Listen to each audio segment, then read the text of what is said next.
You're not ready for this one. Sonny Hostin and The View's false moral sophistication on race relation was picked to shreds by writer and commentator Coleman Hughes while pushing back against the passive-aggressive and condescending tone of Sonny Hostin.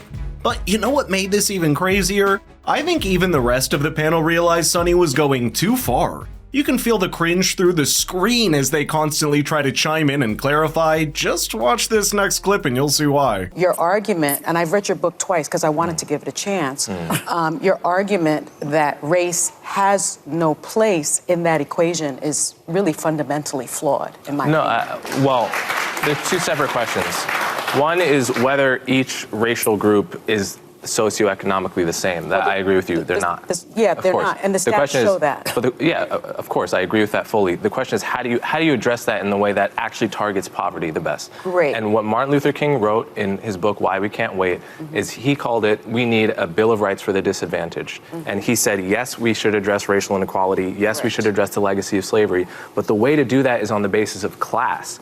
And that will disproportionately target blacks and Hispanics because they're disproportionately poor, but it will be doing so in a way that also helps the white poor. Observing an inequality on a racial basis is not the same as calling for it to be dealt with on a racial basis. You know what I find incredible? Martin Luther King Jr. lived in a time when socialist thought infused many social movements, like the civil rights fight and the feminist movement, because it viewed true inequality through the lens of economics. In other words, tackling economic disparity was a proxy for truly liberating historically disadvantaged groups, and Martin Luther King Jr. was arguably one such thinker. The left's obsession with race is only a recent phenomenon, not prevalent 6 decades ago, which seems to have obscured Sonny Hostin's view of history. And just to make it clear how Martin Luther King Jr. transcended mere racial politics, here's an excerpt from his book that Coleman Hughes just mentioned, Why We Can't Wait, from 1964. Quote, while black Americans form the vast majority of America's disadvantaged, there are millions of white poor who would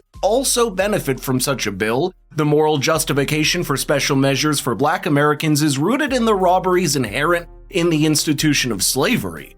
Many poor whites, however, were the derivative victims of slavery. As long as labor was cheapened by the involuntary servitude of the black man, the freedom of white labor, especially in the South, was little more than a myth. It's clear that Martin Luther King Jr. was thinking much bigger on the scale of the entire country rather than further dividing the nation on a racial basis. As you are a student of Dr. King, I'm not only a student of Dr. King, I know his daughter, Bernice, right?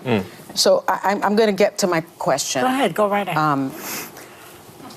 I think the premise is fundamentally flawed. You claim that color blindness was the goal of the civil rights movement, based upon Dr. King's I Have a Dream speech, content of character versus the color of skin. Bernice, Dr. King's daughter, points out that 4 years after giving that speech, actually, Dr. King also said this: a society that has done something special against the Negro for hundreds of years must now do something special for Negroes. The idea of whether Martin Luther King Jr. was a proponent of racial reparations is debated, but it's true that he did recognize how a major part of America's wealth was built on the backs of slave trade and the unfair use of labor in black Americans. But is that really enough to claim that he primarily focused on race and not class? That's the distinction where both the left and right in modern America try to claim him as their own, not realizing that the terms and ideas that were placed in a very different context than now. Here's an interview from Martin Luther King Jr. shortly before he passed away that should give you at least a broad idea of what was driving his movement for justice. I feel that we are in the midst of a most critical period in our nation, and the economic problem is probably the most serious problem confronting the Negro community. And I might say the most serious problem confronting poor people generally. And I don't want to be narrow about this, talking only about the black poor in our country, because I must be concerned about Puerto Ricans who are poor, Mexican Americans, American Indians, and Appalachian whites.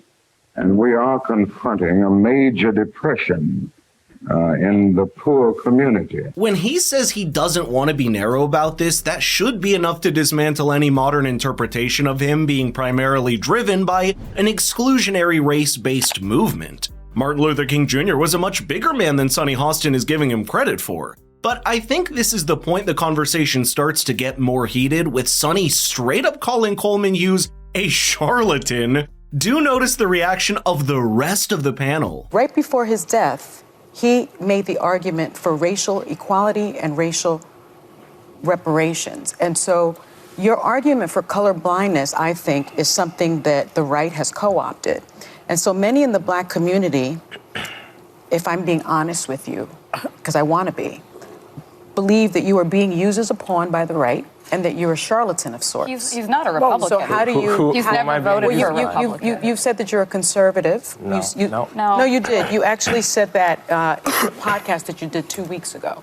I said I was a conservative. Yes, you did. So, but my question to you is, how do you respond to those critics? So colorblindness is a right-wing value now, or is it the most fundamental value to make sure that we don't just resurrect past racism in new forms? It's truly incredible to see Sonny Hostin bring such a charge sheet against Coleman Hughes, and it's a credit to him for how calm he remains in response. The idea that he's co-opted by the right simply for falling out of line for how people like Sonny believe he should think is arguably more racist than anything else, and anyone else in the place of Coleman Hughes would have called it out straight in front of her.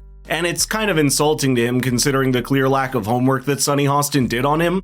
Coleman Hughes has expressed a dislike of the current Republican and Democrat establishments and does not fit in with a lot that you could consider conservative. Coleman has voted Democrat twice and still says he'll vote for Joe since the Republican Party is taken over by a character like Donald Trump. In fact, he isn't even religious, which just goes to show how he was practically caricatured on the show by Sonny Hostin, despite knowing nothing about him. I don't think I've been co-opted by anyone. I've only voted twice, both for Democrats. Although I'm an independent, I would vote for a Republican, probably a non-Trump Republican if they were compelling.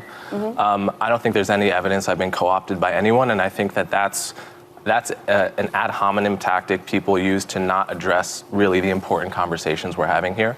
And I think it's better, and it would be better for everyone if we stuck to the topics rather than make it about me with no evidence that I've been co-opted. I want to give you the opportunity to respond to the criticism. I appreciate it. There's no evidence that I've been co-opted by anyone. I have an independent podcast. I work for CNN as an analyst.